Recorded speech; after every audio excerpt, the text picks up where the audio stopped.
வணக்கம் அனுகிரகம் தமிழ் சேனல் நேர்களே, நான் உங்கள் அன்பான சயின்டிபிக் வேதிக் அஸ்ட்ராலஜர் அஸ்ட்ரோ அறிஞ்சி பேசுகிறேன். நல்லது நினைப்போம், நல்லதே நடக்கும். இந்த வீடியோல நம்ம என்ன பார்க்க போறோம்னா, விருச்சிக ராசிக்காரர்களுக்கு அக்டோபர் 2025 எத்தகைய ஒரு மாதமாக பலாபலன்கள் நிறைந்த ஒரு மாதமாக காலகட்டமாக இருக்க போகிறதுன்னு பார்க்க போறோம். ஆண்டு கிரகமாகிய சனி 5ஆம் இடத்திலிருந்து குழந்தைகள் சார்ந்த விஷயங்கள், உறவுகள், ஸ்டேட்டஸ் இன் லைஃப், அது மாதிரி விஷயங்கள், காதல், உங்களுக்கு விருப்பமான சில விஷயங்கள்ல அதிகமாக ஆக்டிவேட் பண்றாரு. ஏன்னா சனி எந்த இடத்துல இருக்கிறாரோ அதை ஆக்டிவேட் பண்ணக்கூடிய அமைப்புகள் இருக்கு. இந்த வீடியோல இந்திய வேத ஜோதிட அடிப்படையில இந்த ஒளி தத்துவ முறையில எப்படி நம்மளுடைய கோச்சார முறை உங்களுக்கு விருச்சிக ராசிக்கு பலன் கொடுக்க போகுதுன்னு பாக்குறோம். எந்த விதத்திலும் மிகைப்படுத்தாமல் சயின்டிபிக் வேதிக் அஸ்ட்ராலஜி முறையில உள்ளது உள்ளவாறு பார்க்குறோம். பரிகாரங்கள் அது மாதிரி விஷயத்துக்குள்ள போகாமல் சயின்டிஃபிக்காக நம்ம பார்க்க போகிறோம். ஸோ அது சனி 5ஆம் இடத்துல இருக்கிறது பார்த்தீங்கன்னா, அந்த குழந்தைகளுக்காக, உறவுக்காக, காதல், விருப்பம், அது மாதிரி விஷயத்தில் அதிகமான ஒரு ஆக்டிவிட்டி போகக்கூடிய அமைப்புகள் இருக்கு. அதே சமயத்தில் குரு பார்த்தீங்கன்னா அஷ்டமத்தில் இருக்கார். ஸோ அவர் குரு எப்பவுமே ஒரு சுபகிரகமாகிய குரு 8ல் போகும்பொழுது சில விஷயங்கள் ஸ்லோவாக இருக்கும். ஆனால் அவர் 2ஆம் இடத்தை தன் வீட்டை பார்க்கும் பொழுது பணம் ஏதோ ஒரு பக்கம் வந்து கொண்டு இருக்கும். கூட்டு தொழில் வளரும். போட்ட இன்வெஸ்ட்மெண்ட்ஸ், நம்ம முதல் செய்த இன்வெஸ்ட்மெண்ட் மூலமாக ஒரு லாபம் வரும். அது மாதிரி நல்ல பலன்களை கொடுக்கக்கூடிய அமைப்புக்கு ஆண்டு கிரகமாகிய குருக்கு உண்டு. அதே சமயத்தில் ராகு 4ஆம் இடத்திலும் கேதும் 10ஆம் இடத்துல இருக்கும் பொழுது வேலை, தொழில், வீடு, தாயார், அது மாதிரி விஷயத்துல நிறைய மாற்றங்கள் உண்டு. நிறைய ஆக்டிவிட்டிஸ் பார்த்தீங்கன்னா உங்களுக்கு வேலையில, தொழிலில் நிறைய மாற்றங்களையும், அடுத்தடுத்த டெவலப்மெண்ட்டுகளும், சில சீர்திருத்தங்களும், சேஞ்சஸும், டிரான்சிஷன் என்று சொல்லப்படுகிற ஒரு விஷயத்திலிருந்து ஒரு விஷயத்துக்கு மாறக்கூடிய ஒரு சில விஷயங்கள் ரீவேம்ப் பண்ணக்கூடிய அமைப்புகள்லாம் உண்டு. குருவின் பார்வை ராகுக்கு இருப்பதனால அது நல்ல ஒரு அமைப்பாகவும், லாபம் வரக்கூடிய அமைப்பாகவும், ஓரளவுக்கு ப்ரொடக்டிவான விஷயத்துக்கு நோக்கி நம்ம செய்யக்கூடிய அமைப்புகள் இருக்கு. மாணவர்கள் படிக்கக்கூடிய அமைப்புல கொஞ்சம் கான்சென்ட்ரேஷன் குறையலாம். ஏன்னா 4ஆம் இடத்துல ராகு வரும் பொழுது கொஞ்சம் இருக்கும். ஆனாலும் குரு பார்வை இருக்கிறதுனால ஓரளவுக்கு அந்த அளவுக்கு நம்ம தவறா போகாது. தொழில் அமைப்புல பார்த்தீங்கன்னா கேது வரனால அதுல சில விஷயங்கள், ஸ்டாண்டர்டான சில விஷயங்கள் அதிகப்படுத்துறது, அன்ஸ்டாண்டர்டான சில விஷயங்களை குறைக்கிறது அல்லது விடுறது, அது மாதிரி சில சீர்திருத்தங்கள் வேலை தொழிலில் நடக்கக்கூடிய அமைப்புகள் உண்டு. மாத கிரகம் எப்படி இருக்குன்னா, ராசி அதிபதியாகிய செவ்வாயே பாருங்க 12ஆம் இடத்திலேயே கடந்த ஒரு மாதமாக இருந்து அக்டோபர் மாதம் 3 வாரத்துக்கும் பார்த்தீங்கன்னா 12லயே இருந்து அவரோட 6ஆம் வீடு என்று சொல்லப்படுகிற ருணச்சத்ரு பாவத்தை பார்ப்பது கொஞ்சம் உடல் உபாதை, கடன் தொல்லை, வழக்குகள், வம்புகள், இது மாதிரி சில விஷயங்கள்லாம் செப்டம்பர் மாதத்திலிருந்து அப்படியே அக்டோபர் மாதத்திலேயே கொஞ்சம் கண்டினியூ ஆகக்கூடிய அமைப்பு இருக்கு.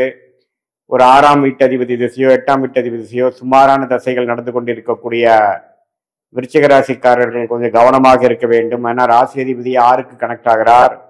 இருந்தாலும் குருவின் பார்வை பெறுவதனால பெரிய ஒரு தவறோ பிரச்சனைகளோ இருக்காது. எல்லாமே ஓரளவுக்கு கண்ட்ரோலபிளான ஒரு அமைப்புக்குள்ளதான் இருக்கு. பயப்பட வேண்டிய அவசியம் இல்லை. அதே சமயத்தில் வெளிநாடு தொடர்பு, வெளிநாடு டிராவலிங், வெளி மாநிலம் போயிட்டு வர்றது, அது மாதிரி சில விஷயங்கள், இம்போர்ட் எக்ஸ்போர்ட் விஷயங்கள், அதெல்லாம் நல்லா கை கொடுக்கும்.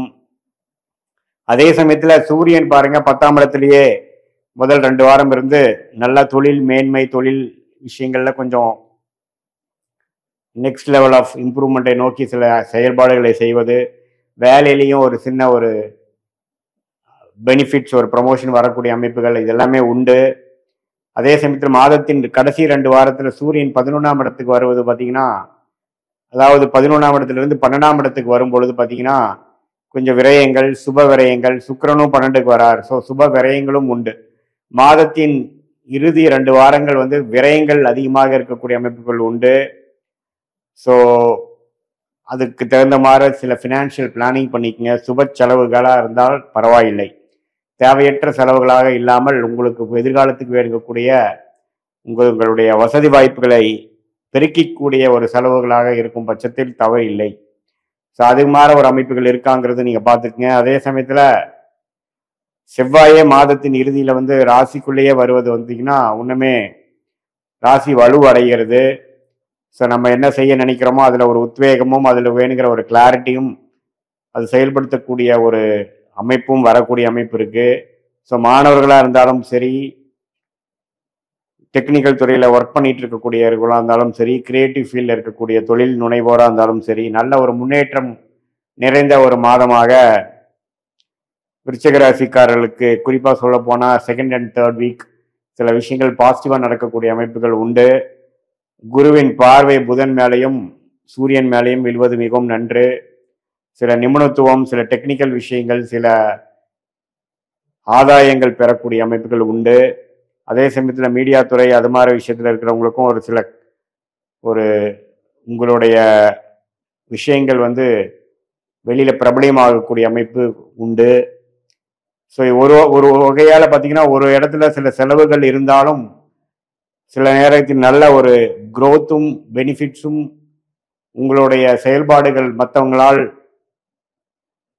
ஒரு ரெகக்னைஸ் பண்ணுற மாதிரி, ஒரு நோட் பண்ணுற மாதிரி, ஒரு அங்கீகாரம் பெறுவது மாதிரி அமைப்புகளும் விருச்சிக ராசிக்காரர்களுக்கு இந்த மாதம் உண்டு. பொதுவாக இந்த ராகு கேது 4-10 இருக்கும் பொழுது கடந்த 4 மாசமாவே தொழில் வேலையில ஒரு ஸ்திரத்தன்மை இல்லாமல் ஒரு நாளும் ஒரு மாதிரி விடியக்கூடிய அமைப்புகள் இருக்கும்போது இந்த ஒரு அக்டோபர் மாதம் அதுல ஒரு சில விஷயங்கள் பாசிட்டிவாகவும் ஒரு கான்ஃபிடென்ஸ் கொடுக்கக்கூடிய ஒரு அமைப்பாகவும் இருக்க போகிறதுங்கிறத நீங்க உணர்ந்து கொள்ள வேண்டும். அதனால ஓரளவுக்கு ஓவராலா பார்க்கும் பொழுது சில செலவுகளும், சில சீர்திருத்த விஷயங்களும், சில எக்ஸ்பெரிமெண்டேஷனான சில விஷயங்கள் நடந்தாலும் சில பெனிஃபிட்ஸ் மாதத்தின் நடுப்பகுதியில் சில இதுவரை நீங்கள் ட்ரை பண்ணிட்டு இருக்கக்கூடிய சில தேடுதலில் இருக்கக்கூடிய அமைப்புகள் கைக்கு கிடைக்கக்கூடிய ஒரு அமைப்பு. இல்லத்தரசிகளுக்கு பார்த்தீங்கன்னா ஓரளவுக்கு அவங்களோட வீடு, அவங்களோட விஷயங்கள் வசதிப்படுத்திக்கக்கூடிய சில சுப விஷயங்கள், சுப செலவுகள் செய்து பண்ணக்கூடிய அமைப்புகள் உண்டு.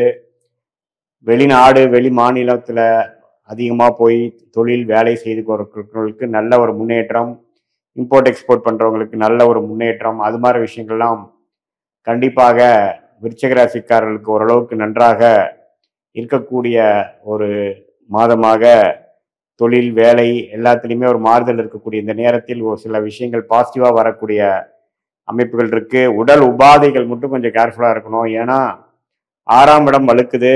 ஸோ அப்படிங்கிறப்ப தேவையற்ற சண்டைகள், ஆர்கியூமெண்ட்ஸ், அதே சமயத்தில் உணவு சாப்பிட்றது ரொம்ப முக்கியமாக. நீங்கள் என்ன சாப்பிட்றீங்க, உங்கள் உடம்புக்கு ஏற்றுக்குதா அப்படிங்கிற மாதிரி விஷயங்கள்லாம் கொஞ்சம் பார்த்து கொஞ்சம் டிசிப்ளினாக இருக்கக்கூடிய தன்மை தேவைப்படுகிறது. அதே சமயத்தில் கடன் அதிகமாக போய் தேவையற்ற செலவுகள் செய்வாயின் கடல் பிரச்சனைகளில் வேணுகிற வருங்காலத்தில் வரக்கூடிய கடன் தொல்லைகளுக்கு இது ஒரு ஆரம்ப கட்ட ஒரு விஷயமாகவும் நடக்கக்கூடிய அமைப்பு உண்டு. ஸோ அதனால இந்த 3 விஷயத்தை பார்த்துக்கணும் விருச்சிக ராசிக்காரர்கள்.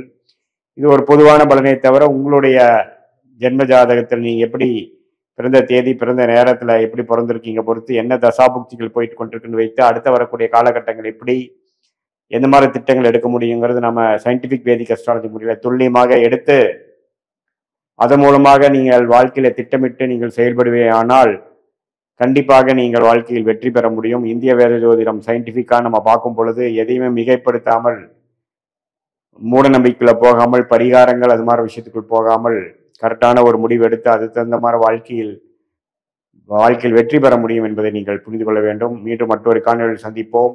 நன்றி, வணக்கம்.